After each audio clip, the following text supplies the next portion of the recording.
साथियों नमस्कार। साथियों, बंगाल में क्या हो रहा है ये किसी से छुपा नहीं है। किस प्रकार से एक महिला डॉक्टर के साथ रेप किया गया, फिर किस तरह से उनकी हत्या कर दी गई, उसके बाद वहां की सरकार ने, वहां की पुलिस ने और सीएम ने किस तरह के कदम उठाए, पूरा देश जानता है। और किस प्रकार से ड्रामा चल रहा है ये भी देश जानता है। जैसा कि आपको पता है कि जब उस बच्ची के साथ, उस महिला डॉक्टर के साथ वो बर्बरता की गई, उसके जस्ट बाद वहां पर कई सारे लोग पहुंच जाते हैं, भीड़ जमा हो जाती है। कहा यह जाता है कि टीएमसी के लोग हैं, टीएमसी के कार्यकर्ता हैं। वहां पर तोड़ फोड़ तथा अस्त व्यस्त करने की कोशिश करी जाती है चीजों को। उस अस्त व्यस्तता का जो रीजन बताया गया बाद में विशेषज्ञों द्वारा, वो ये पता चलता है कि इन्होंने जानबूझ करके सबूत मिटाने की कोशिश करी। उसके ठीक एक दो दिन बाद वहां पर टॉयलेट बनाने के लिए कर्मचारी पहुंच जाते, कहते भाई हमें कंस्ट्रक्शन करना है। भाई तुमको अभी कंस्ट्रक्शन याद आ रहा है क्योंकि तुमको सबूत मिटाने थे। उसी वक्त आपको पता होगा वहां का जो प्रिंसिपल था मेडिकल कॉलेज का, आरजे कर मेडिकल कॉलेज का जो प्रिंसिपल था, उसको हटा दिया गया और ठीक 12 घंटे के अंदर अंदर उसको दूसरे किसी कॉलेज में प्रमोशन के साथ नियुक्त कर दिया गया। सवाल उठेगा कि नहीं उठेगा? और उसके बाद यह भी इल्जाम लगाया गया, या कहें कि यह बात भी चल रही है इकोसिस्टम में, जो ममता बनर्जी का इकोसिस्टम है, इंडिया अलायंस का है तथा इन सब का, इनका कहना यह है कि भाई ये जो जांच है ये बीजेपी की सेंट्रल गवर्नमेंट होने नहीं दे रही है। बताइए, होम मिनिस्ट्री ममता बनर्जी के पास स्टेट में, हेल्थ मिनिस्ट्री उनके पास, पुलिस उनके कंट्रोल में, कार्यकर्ता उनके, तुम्हारे पास सारा कुछ है और तुम उसको होने दे रहे हो। इतने बड़े बड़े कांड तुम्हारे प्रदेश में हो रहे हैं लंबे समय से और तुम दोष दे रहे हो कि सीबीआई की जांच ठीक से नहीं हो रही। और इस चीज का विरोध करते हुए ममता बनर्जी सड़कों पर उतरती हैं कुछ महिला कार्यकर्ताओं के साथ और मांग करती हैं कि एक हफ्ते के अंदर अंदर अंदर सीबीआई की जांच होनी चाहिए, सीबीआई को एक हफ्ते के अंदर अंदर दोषी को फांसी दे देनी चाहिए। मतलब यह है कि सीबीआई अगर नहीं दे पाई तो इसका मतलब सेंट्रल गवर्नमेंट करने नहीं दे रही है उसको काम। मतलब किस तरह से ये लोग बेवकूफ बनाते हैं, बात को घुमाते हैं, ड्रामा करते हैं, आप देख लीजिए। उसके बाद जब यह मामला हाईकोर्ट में गया, कोलकाता हाईकोर्ट में, तो कोलकाता हाईकोर्ट ने खुद बोला, जज साहब ने खुद बोला कि आप एक बात बताइए, आप क्या हमें बेवकूफ समझते हैं? हमें नहीं पता कि आपने टॉयलेट बनाने के लिए अगले ही दिन वहां पे कर मजदूर क्यों भेज दिए? हमें नहीं पता कि यहाँ पर ये सब क्यों हो रहा है? लेकिन अदालत तो सबूतों पे बात करती है। वो केवल ममता बनर्जी के खिलाफ कोई डंके की चोट पर बोल पा रहा है तो वो कोलकाता की हाईकोर्ट है। बंगाल में अभी तक जितने भी कांड हुए हैं, जिन पर कभी भी, चाहे संदेश खाली हो, चाहे ये कोलकाता का हो, चाहे इससे पहले के कांड हो, जिन पर कायदे से पुलिस को एक्शन लेना चाहिए था, ममता बनर्जी की सरकार को एक्शन लेना चाहिए था, ममता बनर्जी ने तो एक्शन लिया ही नहीं। बार बार कोलकाता हाईकोर्ट को बोलना पड़ा कि इस पर सीबीआई जांच करो, इस पर एक्शन लो, इस पर एफआईआर लिखो। और आप कहती हो कि भाई दोष सेंट्रल गवर्नमेंट का है। इनका इकोसिस्टम जानिए दोस्तों। बंगाल में जितनी भी अभी तक घटनाएं हुई हैं, उन घटनाओं में, किसी भी घटनाओं में, चाहे महिला को पीटने का आरोप हो, चाहे रेप केस हो, ऐसे तमाम हो चुके हैं। एक हाईलाइट हुआ है लेकिन हो बहुत रहे हैं। मैंने रील्स बना के पहले भी आइडेंटिफाई किए हैं आप सबके बीच। इनमें से एक भी केस में राहुल गांधी नहीं पहुंचा है, ना उनकी बहन पहुंची। लड़की हूं, लड़ सकती हूं तो लड़ो ना, काहे नहीं पहुंची मैडम? अभी यही केस यूपी में हो जाता, हाथरस में हो जाता, उन्नाव में हो जाता, किसी और जगह पे हो जाता, मणिपुर में कुछ हो जाएगा, वहां तुम्हारा भाई और तुम बड़ी जल्दी पहुंचते हो, यहां तुम नहीं पहुंच पा रहे। अभी अयोध्या में कुछ दिन पहले की बात है, सपा का नेता मोहित खान ने एक पिछड़ी जाति की लड़की के साथ, 12 साल की लड़की के साथ क्या किया, तब तुमको याद नहीं आया? तब तो तुम नहीं गए वहां पर। तुम तो बड़े पिछड़े अल्पसंख्यक दलितों के हितैषी बन रहे हो, तो जाओ ना उसको, उसके लिए इंसाफ की आवाज उठाते। लेकिन नहीं, तुम सिर्फ जनता को बेवकूफ बनाते हो। तुम्हें लगता है जनता बेवकूफ है, धर्मों में बटी हुई है, जातियों में बटी हुई है, इनको जाति का, धर्म का लालच देकर के कैसे भी सेट कर लो, अपना वोट बैंक बना लो, सत्ता में आ जाओ, बात खत्म। नहीं आ सकते तो देश को भड़काओ, इतना भड़का दो कि बांग्लादेश जैसी स्थिति यहां हो जाए। और इसीलिए आपने देखा होगा कुछ दिन पहले, अभी 2-3 दिन पहले की बात है, जम्मू कश्मीर में शेख अब्दुल्ला नेशनल कॉन्फ्रेंस का नेता है, और नेशनल कॉन्फ्रेंस वही पार्टी है जो कांग्रेस के साथ मिलकर चुनाव लड़ रही है जम्मू कश्मीर में। उमर अब्दुल्ला से मिलने गया है यूएस का एक डिप्लोमेट। यूएसए का डिप्लोमेट तुमसे क्यों मिल रहा है? और नेशनल कॉन्फ्रेंस से वो तब मिला है जब नेशनल कॉन्फ्रेंस, उमर अब्दुल्ला ने ये बोल दिया कि हम अगर सत्ता में आ गए तो 370 को दोबारा लगाने की वकालत करेंगे, हम अगर सत्ता में आ गए तो पाकिस्तान से दोबारा बातचीत करने की वकालत करेंगे। और ये वही एनसी है जिससे कांग्रेस ने हाथ मिला रखा है। अगर कांग्रेस में हिम्मत है तो ये बोले कि हाँ हम 370 का विरोध करते हैं या हम 370 का समर्थन करते हैं, हिम्मत है तो बोलना, बोलो। और यूएस की ही एक काउंसिल की मेंबर, वो कुछ दिन पहले मिलती है हैदराबाद में ओवैसी से, मैंने आपको बताया था रील के माध्यम से, इंस्टाग्राम पे बताया होगा।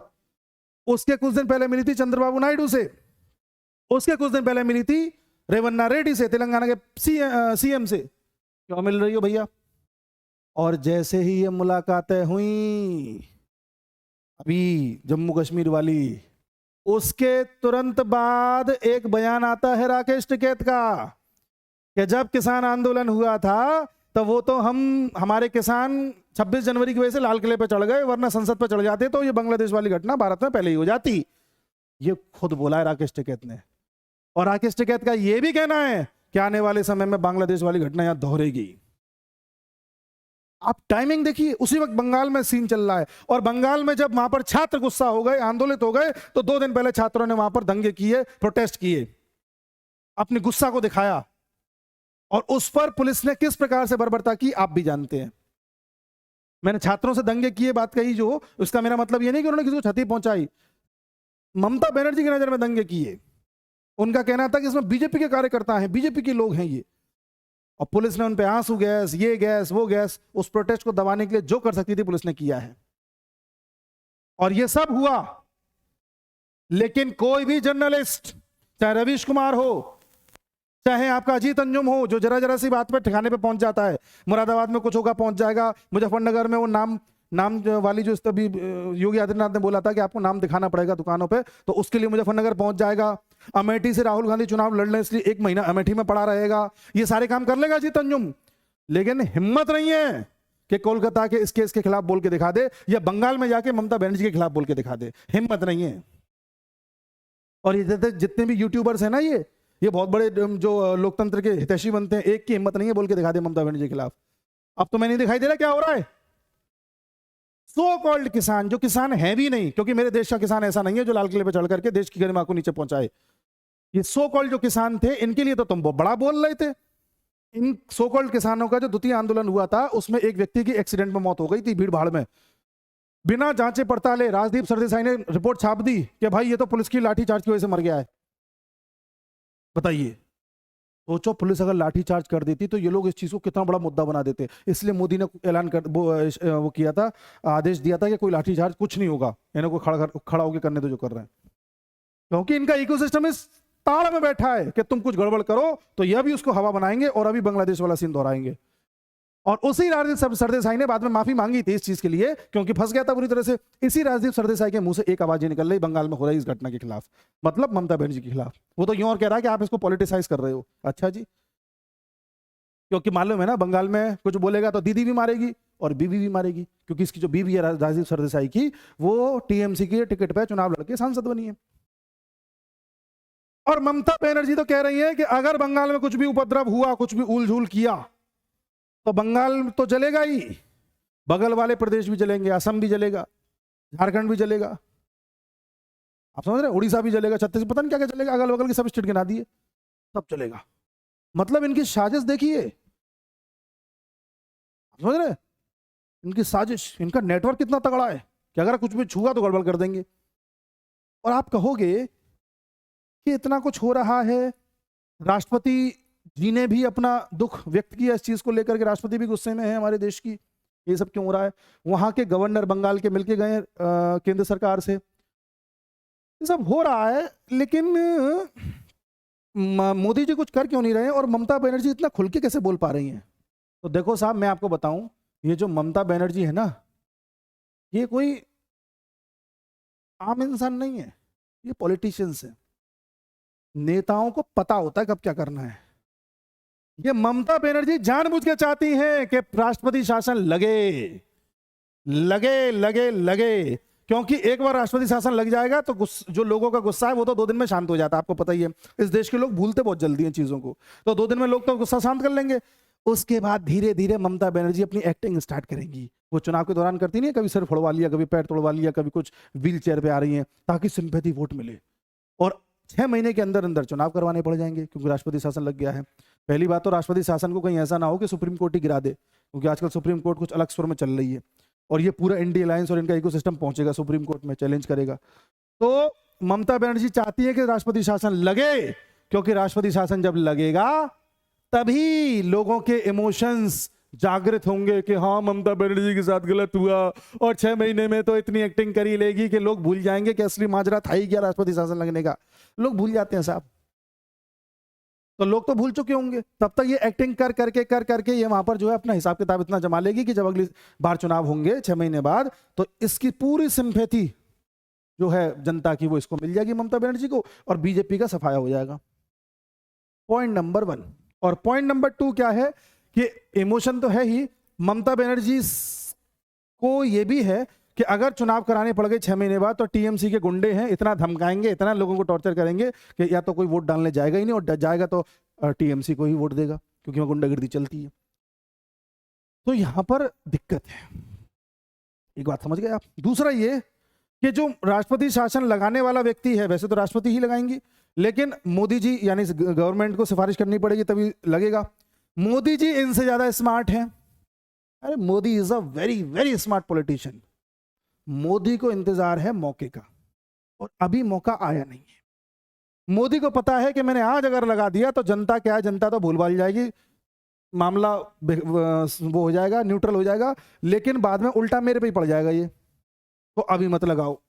और दूसरा, मोदी चाहते हैं कि राष्ट्रपति शासन पर चर्चा हो, यूट्यूबर चर्चा करें, पत्रकार चर्चा करें, लोग चर्चा करें, लोगों में गुस्सा आए राष्ट्रपति शासन क्यों नहीं लग रहा, क्यों नहीं लग रहा, क्योंकि जो मोदी की इमेज बना दी ना डिक्टेटर वाली, ये वाली वो वाली, ये ऐसे ही हटेगी जब लोग देखेंगे कि मोदी की हिम्मत क्यों नहीं है लगाने की।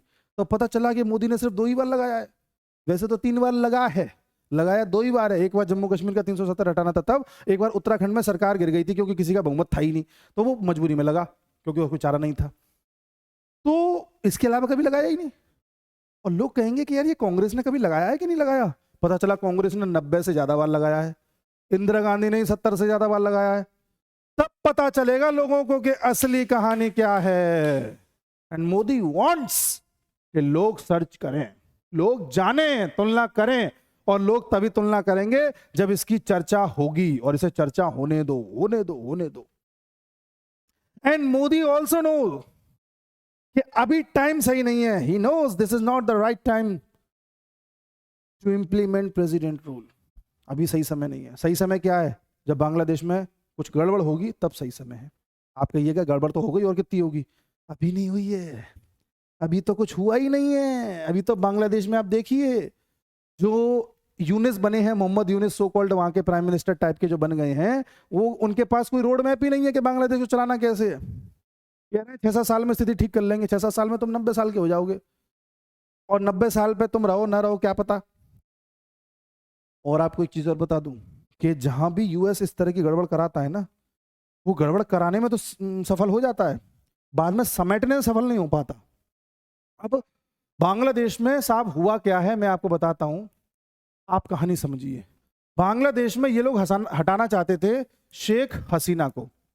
अब शेख हसीना को हटाने के लिए ये सरदार थे, ये मिल गए यहाँ की अपोजिशन पार्टी बीएनपी से, ये मिल गई जमात ए इस्लामी से।